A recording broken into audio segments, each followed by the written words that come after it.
दोस्तों, आज हम आपके लिए एक बहुत बढ़िया सा ही वीडियो लेकर आ रहे हैं कि अगर इसको एग्ज़ाम में जाने के जस्ट पहले एक बार रिवाइज करते हैं तो इस लेसन से संबंधित, इस पार्ट से संबंधित सारे के सारे क्वेश्चन आपको बड़ी ही आसानी से आ जाएंगे।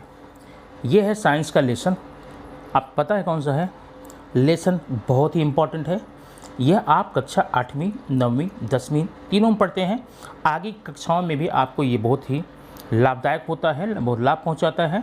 तो सबसे पहले हम आते हैं प्रकाश के से संबंधित जितनी भी बातें होती हैं उसको इस वीडियो में समाहित करने वाले हैं। हो सकता है वीडियो थोड़ा लंबा हो, लेकिन आपको पूरा वीडियो देखना है। इस लेसन संबंधित और कई वीडियोस आपको दिए जा चुके हैं इस चैनल के माध्यम से।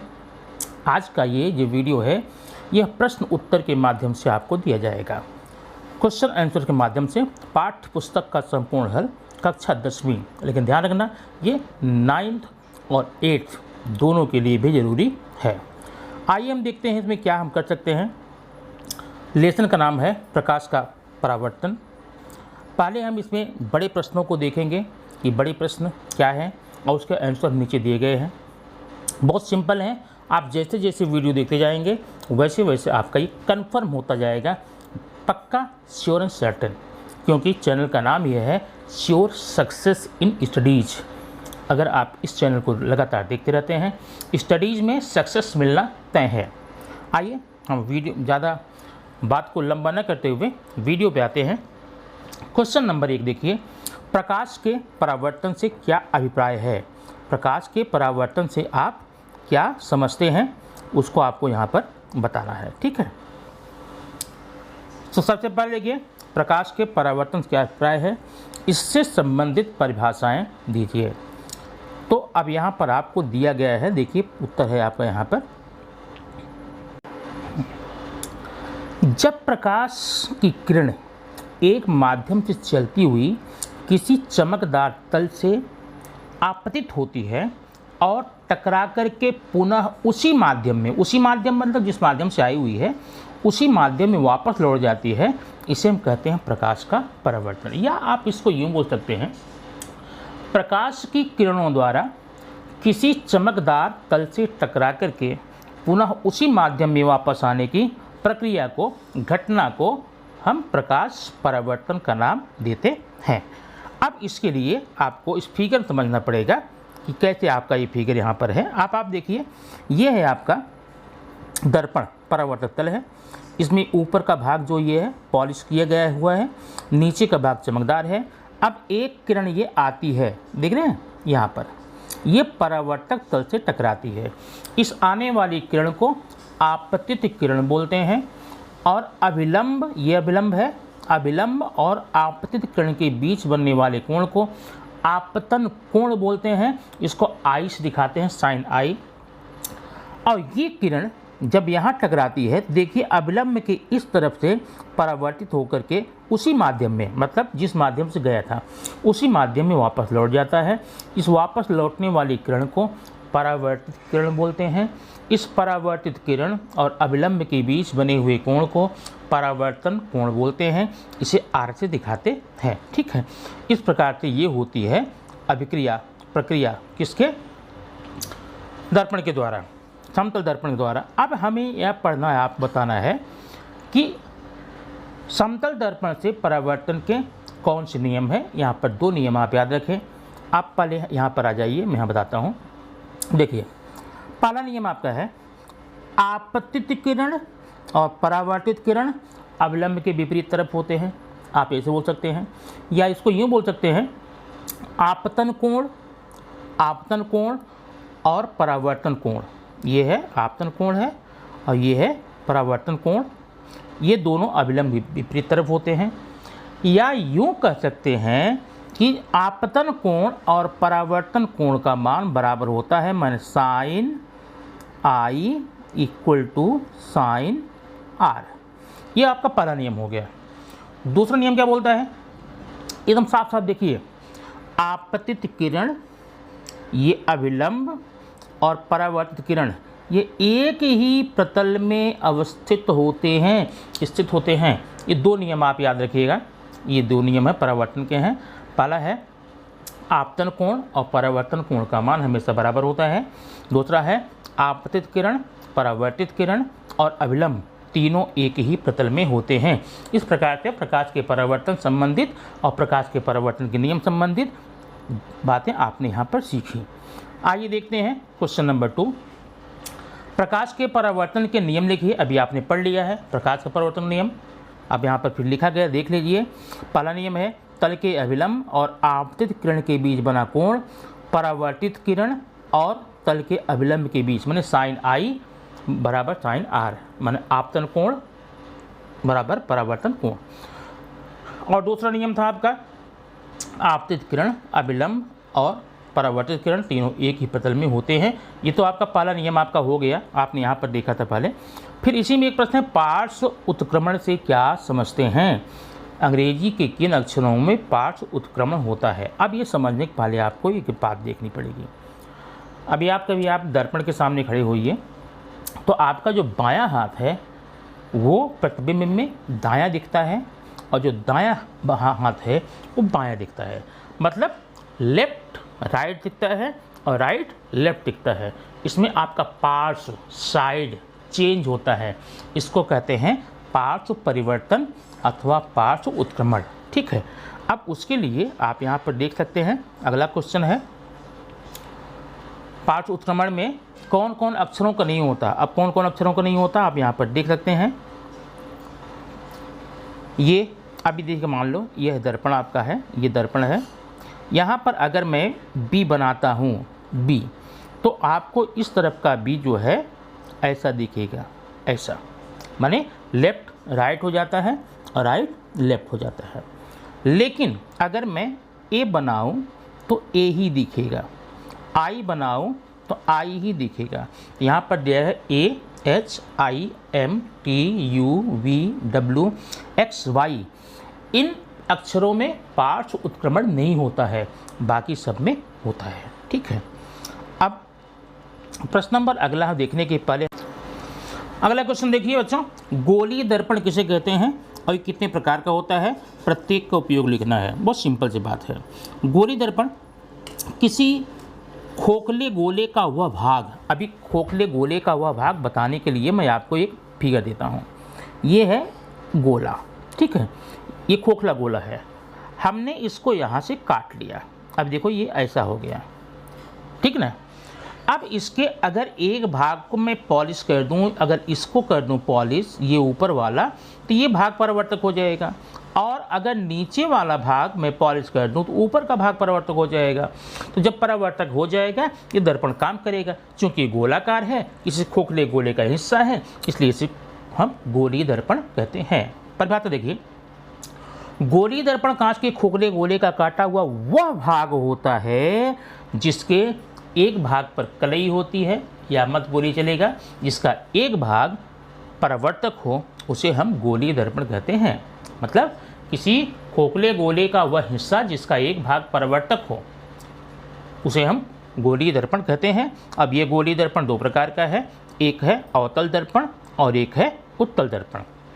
अब अवतल दर्पण क्या होता है? अब अवतल माने ये देखिए, ये एक दर्पण है, ठीक है, इसमें ऊपर का भाग, उभरा हुआ भाग, उभरे हुए भाग को उत्तल भाग कहते हैं और दबे हुए भाग को अवतल भाग कहते हैं। ऐसा गोलीय दर्पण जिसका दबा हुआ हिस्सा, जिसका अवतल हिस्सा परावर्तक होता है उसे हम अवतल दर्पण कहेंगे।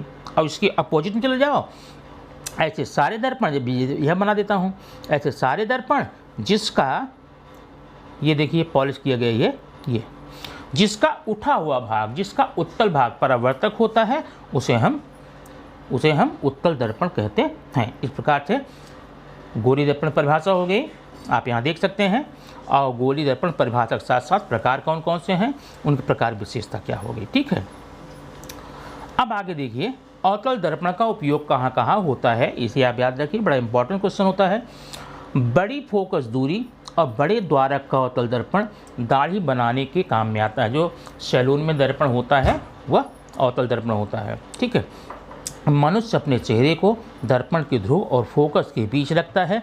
इससे चेहरे का सीधा व बड़ा आभासी प्रतिबिंब दिखाई देता है और दाढ़ी बनाने में आसानी होती है।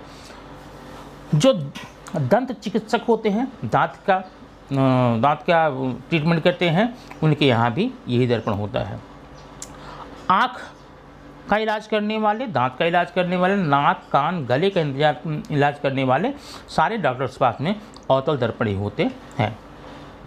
अवतल दर्पण का उपयोग टेबल लैंपों की शेड में किया जाता है, जिससे प्रकाश दर्पण से होकर अभिसारी हो जाता है, माने फैल जाता है, अधिक दूर तक जाता है। टार्च में जो लगता है, बल्ब के पास दर्पण लगता है, वो भी अवतल दर्पण ही होता है। अवतल दर्पण का उपयोग मोटर कार में, रेलवे इंजन में, सर्च लाइट के लैंप में परावर्तक के रूप में किया जाता है। अब आइए देखते हैं उत्तल दर्पण का उपयोग कहाँ होता है। उत्तल दर्पण का उपयोग गली और बाजार में लगे लैंप के ऊपर किया जाता है।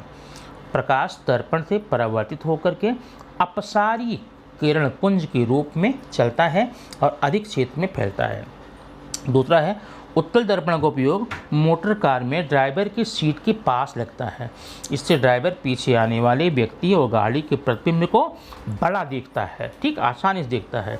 ये उत्तल दर्पण बहुत बड़े क्षेत्र में फैली हुई वस्तुओं को प्रतिबिंब के रूप में देखते हैं।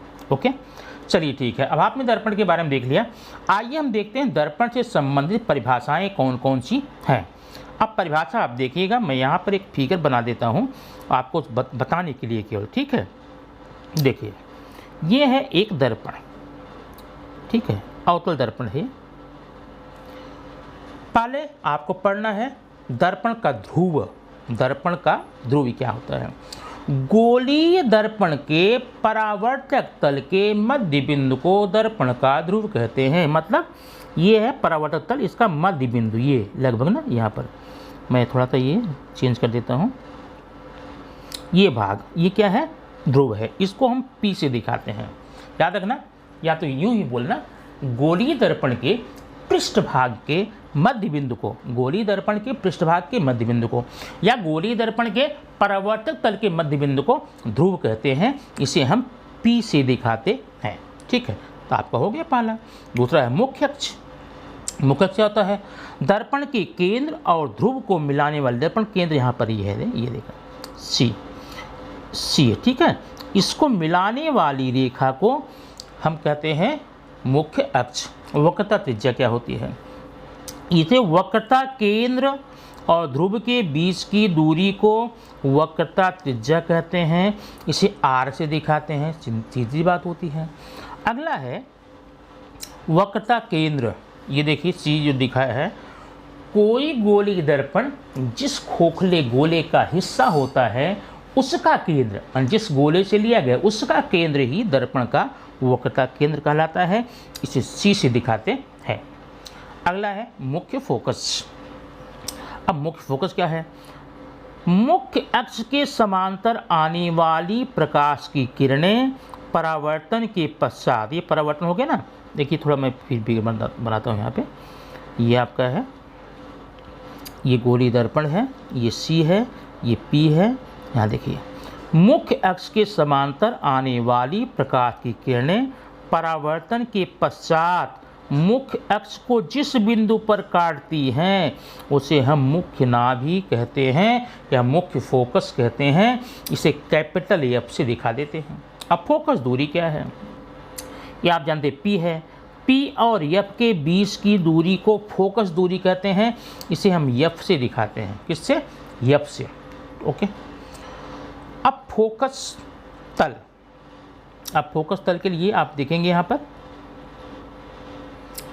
फोकस तल वह भाग होता है जो मुख्य फोकस में से होकर के जाता है और मुख्य अक्ष के लंबवत रूप में होता है। आपका ये प्रश्न हो गया। अब अगला प्रश्न है, यहाँ पर देखेंगे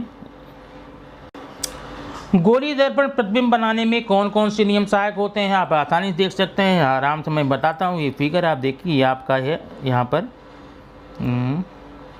पर आपका गोलीय दर्पण है। आप यहाँ देखिए कि मेरा प्रतिबिंब, बाद में समझ लीजिएगा। ये है अवतल दर्पण है, ये फोकस है, ये मुख्य नाभि है।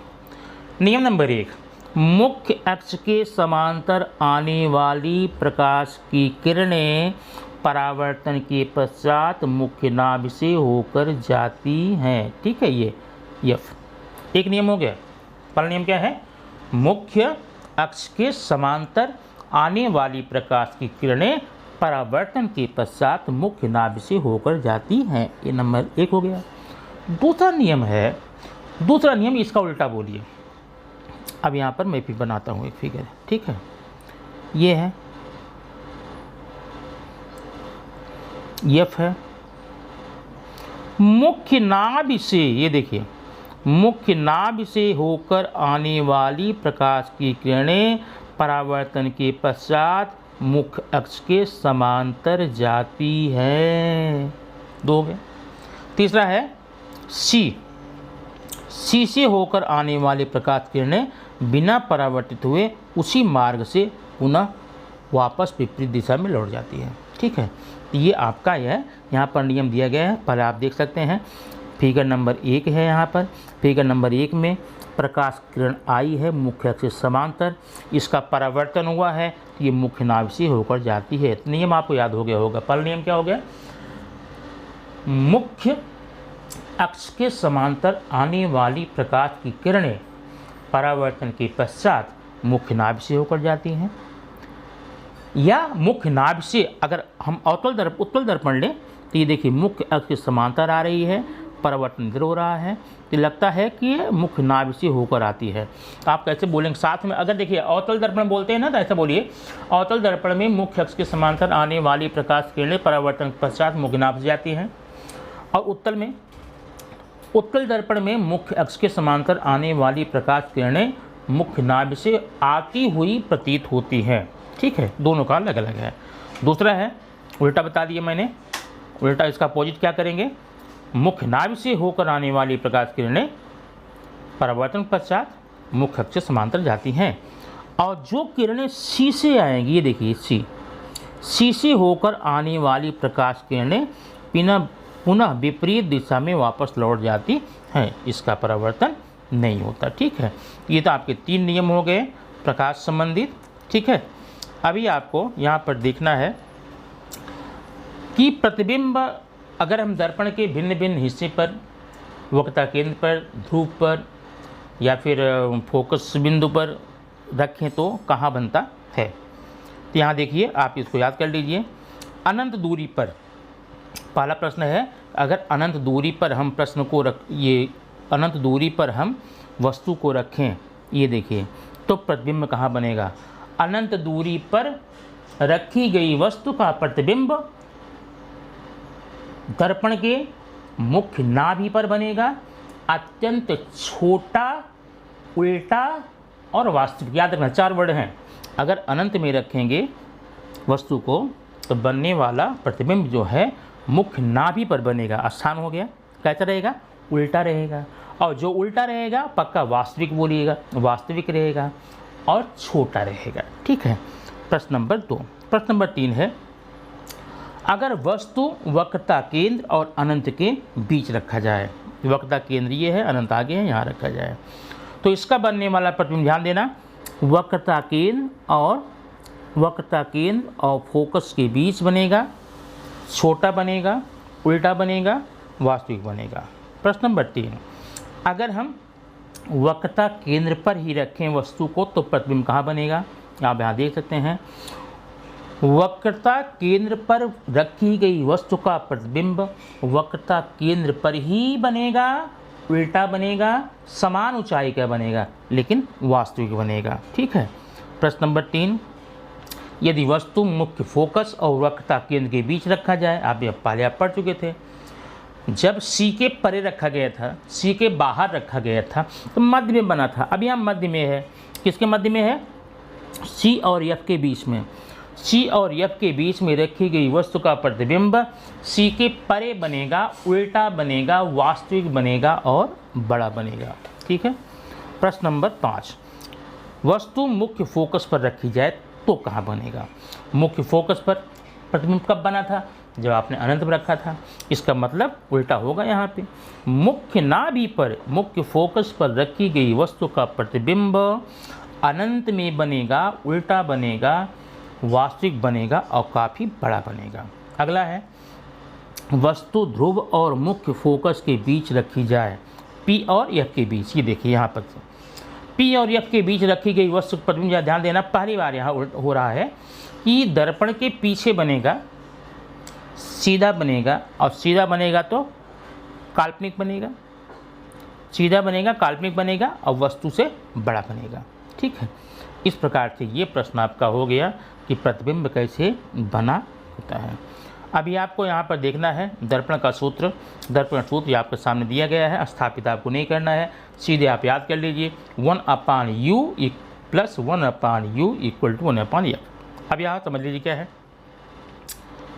यहाँ पर जो आपका v देख रहे हैं, v ये है ध्रुव से प्रतिबिंब की दूरी, याद रखना ध्रुव से प्रतिबिंब की दूरी, और u जो है वह ध्रुव से वस्तु की दूरी, और f जो है f है फोकस दूरी, मतलब मुख्य नाभि से ध्रुव के बीच की दूरी। ठीक है, आगे नेक्स्ट है, आपको मैं पहले बता चुका था वहाँ पर फोकस दूरी क्या होती है। फोकस दूरी बराबर होती है r/2, माने फोकस दूरी को स्मॉल f दिखाते हैं, ये बराबर होता r। r क्या है, वक्रता त्रिज्या बटे 2। ठीक है, अब वैसे आप बता सकते हैं वक्रता त्रिज्या जो है फोकस दूरी की दूनी होती है, और फोकस दूरी वक्रता त्रिज्या की आधी होती है। ठीक ना, अब इसमें आपने यहाँ देख लिया है। यहाँ पर चलो आगे, समतल दर्पण ऐसे है, मान लो यहाँ पर, यहाँ ये समतल दर्पण है, यहाँ पर ये अभिलंब है 90 का। ठीक है, अगर आपतित किरण भी 90 से ही होगा तो ये किरण सीधा वापस इसी जाएगी, मतलब यहाँ पर आपतन कोण या परावर्तन कोण का मान 0 हो जाएगा। इसके मार्ग में किसी प्रकार का विचलन नहीं होता है। प्रकाश की किरणों में, समतल दर्पण में प्रकाश की किरणों में विचलन तभी होता है जब वह अभिलंब से कोण बनाती है, अभिलंब साथ में जो भी कोण बनाती है। अगर अभिलंब के साथ लंबवत है, मतलब अभिलंब के साथ में 0 अंश है, तो परावर्तन कोण का मान 0 होगा, इसमें कोई कोण नहीं बनेगा। तो इस प्रकार से आपका प्रश्न ये हो जाता है। इंपॉर्टेंट क्वेश्चन है, आभासी प्रतिबिंब और वास्तविक प्रतिबिंब में अंतर लिखो। बड़ा सिंपल है, याद रखना इसको।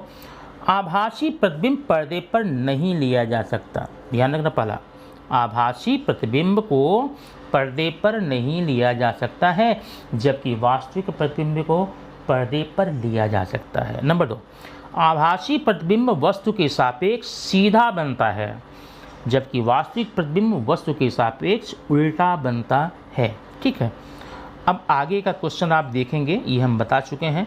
केवल रेखाकृति बनाना है। अवतल दर्पण में प्रतिबिंब का बनना प्रदर्शित कीजिए जब वस्तु फोकस पर हो, मुख्य फोकस पर हो, मुख्य नाभि पर हो। तो आपने देखा था मुख्य नाभि पर होने पर बनने वाला जो प्रतिबिंब है अनंत में उल्टा, वास्तविक और बहुत बड़ा बनेगा। और प्रतिबिंब मुख्य फोकस पर बने तब कहाँ होगा, प्रतिबिंब को मुख्य फोकस पर बनाने के लिए वस्तु को अनंत में रखा जाता है। ये रेखाकृति आप बना सकते हैं। ठीक है, रेखीय आवर्तन हो गया है। अवतल दर्पण उत्तल दर्पण के परावर्तक तल में क्या अंतर है, बड़ा सिंपल क्वेश्चन है, सिंपल तो आप जानते होंगे इसको। अवतल दर्पण में परावर्तक तल दबा हुआ होता है, जबकि उत्तल दर्पण में परावर्तक तल उभरा हुआ होता है। ठीक है, अगला है प्रकाश के 4 गुण लिखिए। बस सिंपल सी बात है। पहला है प्रकाश सीधी रेखा में गमन करता है, प्रकाश सीधी रेखा में चलता है। नंबर 2, प्रकाश के कारण हम वस्तुओं को देख पाते हैं, लेकिन प्रकाश स्वयं दिखाई नहीं देता। याद रखना, बड़ा इंपॉर्टेंट क्वेश्चन है। प्रकाश सीधी रेखा में चलता है, प्रकाश के कारण, क्योंकि प्रकाश एक ऊर्जा है, प्रकाश के कारण हम वस्तुओं को देख तो पाते हैं किंतु प्रकाश दिखाई नहीं देता है। प्रकाश विद्युत चुंबकीय तरंगों के रूप में चलता है और चमकदार तल में प्रकाश का परावर्तन हो जाता है। प्रकाश का परावर्तन किसे कहते हैं, आप पहले इसको पढ़ चुके हैं। ठीक है ना, प्रकाश का किसी परावर्तक तल से टकरा करके पुनः उसी माध्यम में वापस लौट जाने की घटना को प्रकाश का परावर्तन कहते हैं। उत्तल दर्पण द्वारा बने प्रतिबिंब विशेषता लिखिए। अब जरा देखिए, यहाँ पर ध्यान रखिए, उत्तल दर्पण द्वारा बना हुआ प्रतिबिंब सदैव दर्पण के पीछे बनता है, ध्रुव दर्पण की ध्रुव और फोकस के बीच बनता है, सीधा बनता है, आभासी बनता है, वस्तु के आकार से छोटा होता है। यहाँ पे याद रखिए। अगला है, एक अवतल दर्पण में वक्रता केंद्र और फोकस के मध्य रखी गई वस्तु प्रतिबिंब बनाने का किरण आरेख खींचिए, बताया गया है। अगला जरा इंपॉर्टेंट देखिए, चिन्ह परिपाटी, दूरियां नापने की चिन्ह परिपाटी आपने निर्देशांक ज्यामिति में जो प्रश्न ज्योमेट्री में पढ़ा है वैसे ही आपका है। आप पहले आप ज्योमेट्री पढ़ लीजिए। ये देखिए, ये है आपका अक्षांश है, यह x अक्ष है, ये y है, ठीक है ना। इधर जाने पर x धनात्मक है, बाएं जाने पर ऋण, y में ऊपर धन नीचे ऋण।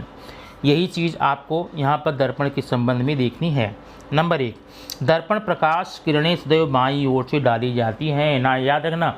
इसका मतलब वस्तु को हमेशा दर्पण के बाएं तरफ ही रखा जाएगा, माने आपातिकरण बाएं तरफ से ही आनी चाहिए। नंबर 2, समस्त दूरियां दर्पण के ध्रुव से नापी जाएंगी।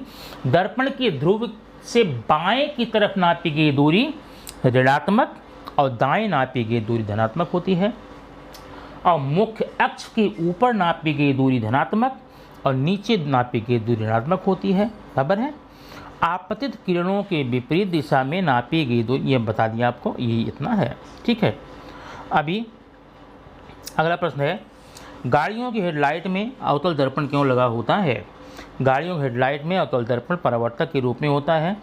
लैंप दर्पण के मुख्य फोकस पर होता है, अतः परावर्तन पश्चात प्रकाश एक समांतर किरण पुंज के रूप में आगे बढ़ती है और अधिक दूरी तक रोशनी देती है, इसीलिए हम उसमें ऐसा दर्पण का उपयोग करते